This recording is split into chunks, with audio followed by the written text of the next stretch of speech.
Hi hello friends, എല്ലാവർക്കും നമ്മുടെ Sumi Mufas tasty കിച്ചണിലേക്ക് സ്വാഗതം. അപ്പം നമ്മുടെ നാളെ വരാനിരിക്കുന്ന നമ്മുടെ മഴ തോരും മുമ്പ് സീരിയലിന്റെ പുതിയ കുറച്ച് വിശേഷങ്ങൾ നമുക്ക് കേട്ടാലോ. എല്ലാവരും നമ്മുടെ വീഡിയോസ് കേൾക്കുന്നതിനോടൊപ്പം തന്നെ ഒരു കുഞ്ഞ് ലൈക്ക് അടിക്കാൻ മറക്കല്ലേ. അതോടൊപ്പം നമ്മുടെ ചാനൽ ആദ്യമായിട്ടാണ് കാണുന്നതെങ്കിൽ നമ്മുടെ ചാനൽ ഒന്ന് സബ്സ്ക്രൈബ് ചെയ്തും കൂടെ വെക്കുക. അങ്ങനെ നമ്മുടെ അലീനയും അനിയനും രണ്ട് അനിയത്തിമാരും പിന്നെ നമ്മുടെ രേവതിക്കുട്ടി അനിയത്തിനെയും കൂടെ കൂട്ടി നമ്മുടെ ചിന്നുമോളെ കാണാനായിട്ട് പോവാണ് സ്നേഹനികേതത്തില്. അപ്പൊ ചിന്നുമോളെ കാണാൻ പോകുന്ന സമയത്ത് ചിന്നുമോളെ കുറിച്ചുള്ള വിശേഷങ്ങള് രേവതിക്കുട്ടിയും അലീനയും വാ തോരാണ്ട് ഇങ്ങനെ പറയാനായിട്ടാ. അപ്പൊ ബബിതയ്ക്കും കൃഷ്ണമോക്കും രോഹിത്തിനും ഇത്രയും പറഞ്ഞുകൊണ്ടിരിക്കുന്ന ആ കുഞ്ഞുമോളെ ഒന്ന് കാണാൻ അവർക്കും ഒരു വല്ലാത്തൊരു തിടുക്കമായി. അപ്പം ആ പോകുന്നതിന്റെ വിശേഷമാണ് ഫസ്റ്റ് തന്നെ കാണിക്കുന്നത്. അപ്പൊ നമ്മള് വീഡിയോസ് ലൈക്ക് അടിക്കാൻ മറന്നുകൊണ്ട് കേട്ടോ. അങ്ങനെ അവര് സ്നേഹനികേതത്തിൽ എത്തേണ്. അങ്ങനെ അവര് നേരെ ചെല്ലുമ്പോൾ മദർ സുപ്പീരിയർ അവിടെ ഉണ്ട്. അപ്പം മദറിന്റെ അടുത്ത് ചിന്നുമോളുടെ കാര്യങ്ങളൊക്കെ ചോദിക്കുന്നുണ്ട്. അപ്പം കുഴപ്പമൊന്നുമില്ല, സുഖമായിട്ടിരിക്കുന്നു, സന്തോഷമായിട്ടൊക്കെ അവിടെ ഇരിക്കുകയാണ്, കുഴപ്പമൊന്നുമില്ല എന്ന് പറഞ്ഞു.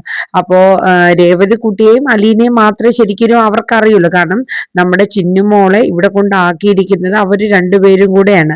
അവരുടെ ഉത്തരവാദിത്വത്തിലാണ് ചിന്നുമോളെ ഇവിടെ നിർത്തിയിരിക്കുന്നത്. അപ്പൊ ചിന്നുമോളുടെ എന്ത് കാര്യങ്ങൾ തീരുമാനിക്കണമെങ്കിലും അലീനയും അതുപോലെ തന്നെ രേവതിക്കുട്ടിയും ഒരുപോലെ ഒരു മറുപടി പറയണം. അപ്പൊ അങ്ങനെ ഇരുന്ന സമയത്ത് ചിന്നുമോൾ എന്തേന്ന് ചോദിക്കുന്നു. കാരണം രേവതിക്കുട്ടിക്ക് അങ്ങോട്ട് കാണാണ്ട് അങ്ങ് ഇരിക്കുകയാണ്. കാരണം വെച്ചാൽ ഒന്ന് എടുത്ത് വാരി എടുത്ത് ഒരു ഉമ്മ കൊടുക്കാൻ വേണ്ടിയിട്ട് കൊതിക്കുകയാണ് രേവതിക്കുട്ടിയുടെ മനസ്സ്. അപ്പോഴേക്കും മദർ പറഞ്ഞു, അതെ അവൾ അവിടെ നിന്ന് കളിക്കുകയാണെന്ന് പറഞ്ഞു. അങ്ങനെ കൊണ്ടുവന്ന കുറച്ച് സ്വീറ്റ്സും കാര്യങ്ങളെല്ലാം മറ്റു കുട്ടികൾക്കൊക്കെ കൊടുത്ത് സന്തോഷമായിട്ട് അവര് നിൽക്കുകയാണ്. ആ സമയത്ത് രേവതിക്കുട്ടി ചിന്നുമോളെ തിരക്ക് അലീനയും രേവതിക്കുട്ടിയും കൂടെ പോവാണ്. അപ്പൊ നോക്കിയപ്പോ അവിടെ കുറെ കുട്ടികളുടെ കൂട്ടത്തിൽ ഇരുന്ന് കളിക്കുകയാണ്. അപ്പൊ രേവതിക്കുട്ടീനെ അലീനയും കണ്ടപ്പോ ദേ അലീന ചേച്ചിയും രേവതിക്കുട്ടിയും വന്നല്ലോ. അത് പറയണൊന്നും വലിയ വ്യക്തമായിട്ടൊന്നും അല്ല പറയണത്, എങ്കിലും ചിന്നുമോളുടെ ആ കുഞ്ഞു സൗണ്ടിൽ പറയുമ്പോ അതൊരു പ്രത്യേക രസമാണ് കേട്ടോ. അപ്പൊ രേവതിക്കുട്ടി അങ്ങ് ഓടിച്ചെല്ലാണ് കേട്ടോ. ഓടിച്ചെന്ന് അങ്ങോട്ട് വാരിയെടുത്ത് നെഞ്ചോട് വെച്ച് അങ്ങ് ഉമ്മം വെക്കാണ്. കാരണം കുറച്ച് നാളായല്ലോ കണ്ടിട്ട് ചിന്നുമോളെ. ആ ഒരു സ്നേഹവും ഒക്കെ. കാരണം അലീനയും ചിന്നുമോളെ നോക്കിയിട്ടുണ്ടെങ്കിലും രേവതിക്കുട്ടിയാണ് കുറച്ച് കൂടുതൽ നോക്കിയിരിക്കുന്നത്. അതുകൊണ്ട് രേവതിക്കുട്ടിക്ക് ഒരു പ്രത്യേക വാത്സല്യവും സ്നേഹവും ഒക്കെയാണ് ചിന്നുമോളോട്. അങ്ങനെ മദറ് വന്നു. അപ്പോൾ ചിന്നുമോളെ എടുത്ത് ഉമ്മയൊക്കെ കൊടുത്തു. അപ്പം അലീനയെ എടുത്ത് ഉമ്മ കൊടുക്കുന്നുണ്ട്. അപ്പം ബബിതയ്ക്കും കൃഷ്ണമോക്കും കണ്ടിട്ട് ഭയങ്കര ഇഷ്ടമാണ്. കാരണം അവര് പറഞ്ഞതിനേക്കാളും നല്ല രസമുള്ള ഒരു കുട്ടി, ഒരു പ്രത്യേക ഭംഗിയും പ്രത്യേക ഒരു സൗന്ദര്യവും പ്രത്യേകമായിട്ടുള്ള അവളുടേതായിട്ടുള്ള ആ കുട്ടിത്തമൊക്കെ കണ്ടപ്പോൾ അവർക്കും വല്ലാത്തൊരു ലാളിക്കാനുള്ള ഒരു ഇതൊക്കെ അവർക്കും ഉണ്ടായി കേട്ടോ. അപ്പൊ രോഹിത്ത് നോക്കുന്നുണ്ടായിരുന്നു കേട്ടോ. എന്നിട്ട് ചിന്നുമോള് ചോദിക്കുന്നുണ്ട്, അതേ രേവതി ചേച്ചി ഈ വന്നിക്കുന്നേക്കാരാ? അപ്പൊ ഇതൊക്കെ അലീന ചേച്ചിയുടെ അനുജൻ അനിയത്തിമാരൊക്കെയാന്ന് പറയും. ആണോ? അപ്പൊ കൃഷ്ണമോള് ചെന്നിട്ടേക്ക് മോളുടെ പേരെന്നാ? അപ്പം പേരൊക്കെ പറയും, ചിന്നുമോള് എന്നൊക്കെ പറഞ്ഞു കൊടുക്കാനേട്ടോ. അപ്പോഴേക്കും കൃഷ്ണമോളെടുത്ത് ചോദിക്കും, ചേച്ചി ഏതാ, ചേച്ചിയുടെ പേരെന്നാ? അങ്ങനെ നൂറ് ചോദ്യങ്ങളാണ് കേട്ടോ. അവസാനം അലീന പറഞ്ഞൊക്കെ മനസ്സിലാക്കി കൊടുക്കുകയാണ്. അത് കഴിഞ്ഞ് ചിന്നുമോളെടുത്ത് പറയും, മോളെ സ്വീറ്റ്സ് ഒക്കെ പോയി കഴിച്ച് എല്ലാവർക്കും കൊടുക്കണമെന്ന് പറയും. എന്നിട്ട് അവർ രണ്ടുപേരും കൂടെ അലീനയും രേവതിക്കുട്ടിയും കൂടെ സിസ്റ്ററിൻ്റെ അടുത്ത് പറയും, സിസ്റ്ററെ ഞങ്ങളൊന്ന് അവളെ പുറത്ത് കൊണ്ടുപോക്കോട്ടെ എന്ന് ചോദിക്കുക. അപ്പം സിസ്റ്റർ പറഞ്ഞു, പുറത്തോ? എന്നിട്ട് സിസ്റ്റർ ഇവരാരൊക്കെയാണെന്നൊക്കെ ചോദിക്കുന്നുണ്ട്. അപ്പം അലീന പറഞ്ഞ് മനസ്സിലാക്കി കൊടുക്കുന്നുണ്ട്. അനുജനും അനിയത്തിമാരുമാണ്. അപ്പം സിസ്റ്റർ ഇങ്ങനെ മനസ്സിൽ ആലോചിക്കും, അല്ല അലീന ഒരു ഓർഫൺ അല്ലേ, പിന്നെ എങ്ങനെ ഈ അനുജനും അനുജത്തിയൊക്കെ? അപ്പൊ അലീന പറയുന്നുണ്ട്, എന്തായാലും എൻ്റെ കൂടപ്പിറപ്പുകളാണ് എന്ന രീതിയിലൊക്കെയാണ് അലീന സംസാരിക്കുന്നത്. അങ്ങനെ അത് കഴിഞ്ഞിട്ട് പിന്നെ നമ്മുടെ ചിന്നുമോളെ പുറത്ത് കൊണ്ടുപോയിക്കോട്ടെ എന്നുള്ള ഒരു പെർമിഷനൊക്കെ അവർ ചോദിക്കുകയാണ്.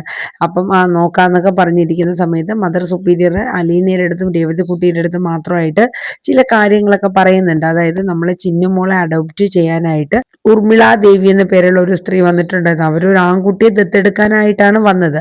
പക്ഷെ വന്ന് കണ്ടപ്പോൾ നമ്മുടെ അവർക്ക് ഒരുപാട് ഇഷ്ടാവാണ്. കാരണം എന്ന് വെച്ചാൽ ചിന്നുമോളുടെ സംസാരവും അവളുടെ ആ കുട്ടിത്വവും അവളെ ആ ലാളിത്യം തോന്നുന്ന മുഖവും ഇതൊക്കെ കണ്ടപ്പോൾ അവർക്ക് ഒരു മകനെയും ഒരു മകളെയും കൂടെ തങ്ങൾക്ക് ദത്തെടുക്കണമെന്നുള്ള ഒരു തീരുമാനം എടുക്കുകയാണ്. അപ്പൊ ചിന്നുമോളുടെ കാര്യമായതുകൊണ്ട് അവരുടെ ആ ചിന്നുമോളുടെ ഉത്തരവാദിത്തപ്പെട്ടവരായ നിങ്ങളോട് ചോദിക്കാണ്ട് എനിക്ക് തീരുമാനമൊന്നും പറയാൻ പറ്റില്ലല്ലോ.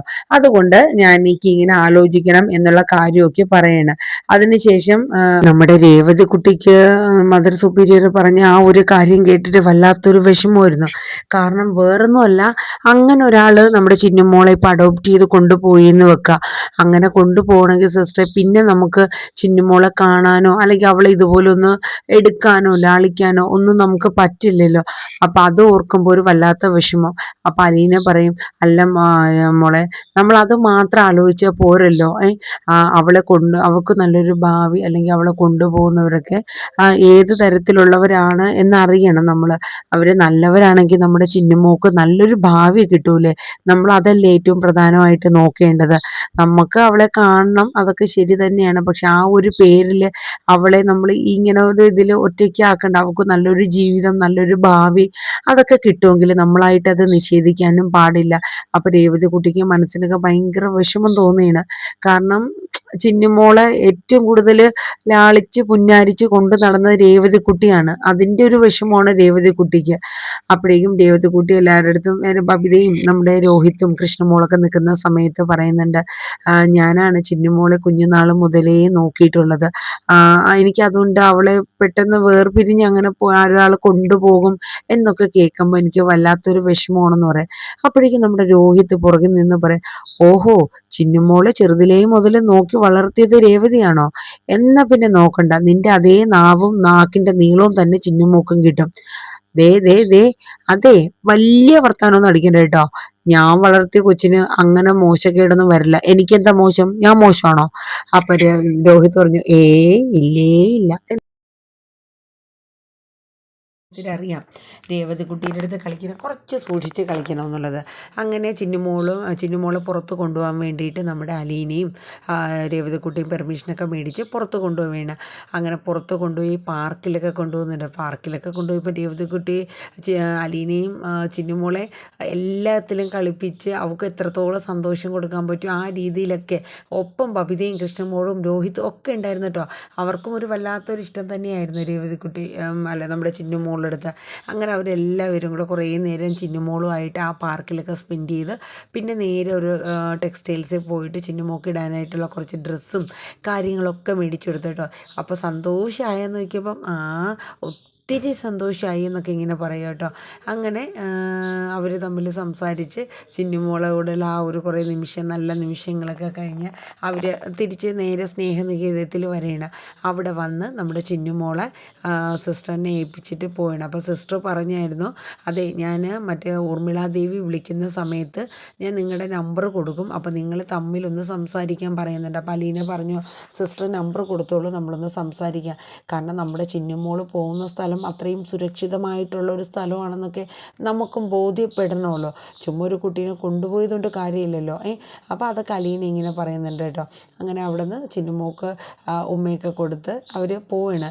അതിലേറ്റവും ഒരു രസകരമായ ഒരു കാര്യം എന്താണെന്ന് വെച്ചാൽ, ഇത്രയും നാൾ കഴിഞ്ഞ് വന്നിരുന്നാലും ചിന്നുമോൾക്ക് ഇപ്പോഴും രേവതി കുട്ടിയും അലീനയും ആ മനസ്സിൽ പതിഞ്ഞ മുഖങ്ങളാണ്. തൻ്റെ ചേച്ചിമാരെന്നുള്ള രീതിയിൽ ആ ഒരു അമ്മയുടെയും ചേച്ചിയുടെയും ഒക്കെ സ്ഥാനമാണ് ചിന്നുമോൾ അവർക്ക് കൊടുക്കുന്നത്. ആ ഒരു സ്നേഹം കാണുമ്പോൾ ഇരട്ടിക്കലല്ലാണ്ട് കുറവില്ല. ആ ഒരു രീതിയിലാട്ടോ അവരൊക്കെ പോകുന്നത്.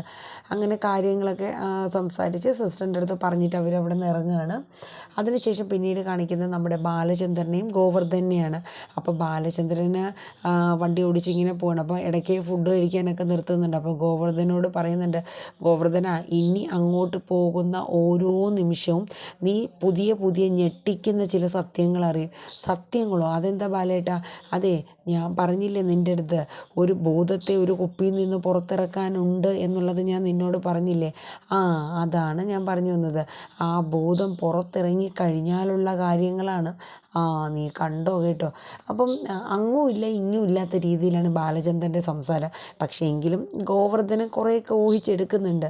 എന്നിട്ട് അലീനയുടെ അമ്മ ആരാണ് എന്ന സത്യമൊക്കെ ഇനി അറിയാൻ നീ പോകുന്നതേ ഉള്ളൂ. അമ്മയോ?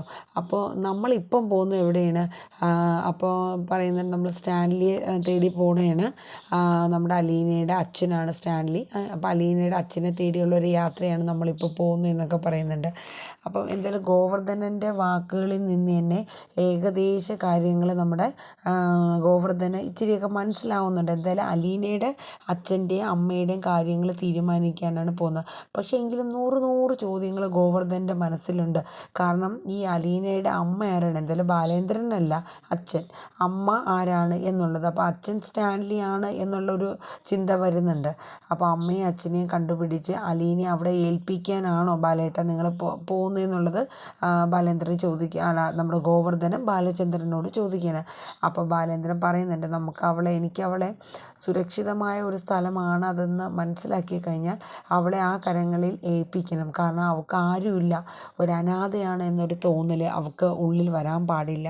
മനസ്സിലായില്ലേ? എൻ്റെ കുടുംബത്തിന് വേണ്ടിയിട്ട് എൻ്റെ മക്കളെ ഇന്ന് ഈ നിലയിൽ അവരൊരു മനുഷ്യൻ്റെ പോലെ മറ്റുള്ളവരുടെ അടുത്ത് പെരുമാറാനും സംസാരിക്കാനും ഒക്കെ ആക്കിയെടുത്തത് എൻ്റെ അലീനയാണ്. അതുകൊണ്ട് എനിക്ക് അലീനയോടുള്ള ആ ഒരു എന്താ പറയുക, അലീനയോടുള്ള ആ ഒരു കടപ്പാട്, എൻ്റെ ഒരു മകളെന്ന സ്ഥാനം മാത്രമല്ല, ആ ഒരു കടപ്പാട് എനിക്ക് എത്ര പറഞ്ഞാലും എനിക്ക് മനസ്സിലാവില്ല. കാരണം അത്രത്തോളം ഉണ്ടത്.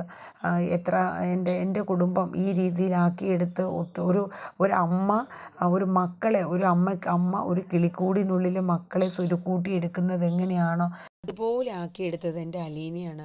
അതുകൊണ്ട് ആ ഒരു നന്ദിയും കടപ്പാടും ഞാൻ എൻ്റെ മൂത്ത മകളുടെ സ്ഥാനമാണ് അവൾക്ക് കൊടുത്തേക്കുന്നത്. അങ്ങനെയുള്ള കാര്യങ്ങളൊക്കെ ബാലചന്ദ്രൻ ഗോവർദ്ധനോട് പറയുന്നുണ്ട്. അങ്ങനെ ഗോവർദ്ധനും നമ്മുടെ ബാലചന്ദ്രനും നമ്മുടെ സ്റ്റാൻലിയെ തേടിയുള്ള ആ ഒരു യാത്ര തുടങ്ങുകയാണ്.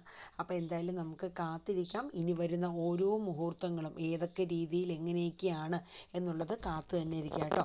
അപ്പോൾ എല്ലാവർക്കും നല്ലൊരു ശുഭരാത്രി പറഞ്ഞുകൊണ്ട് നിർത്തുന്നു. Tata bye bye, take care, thank you.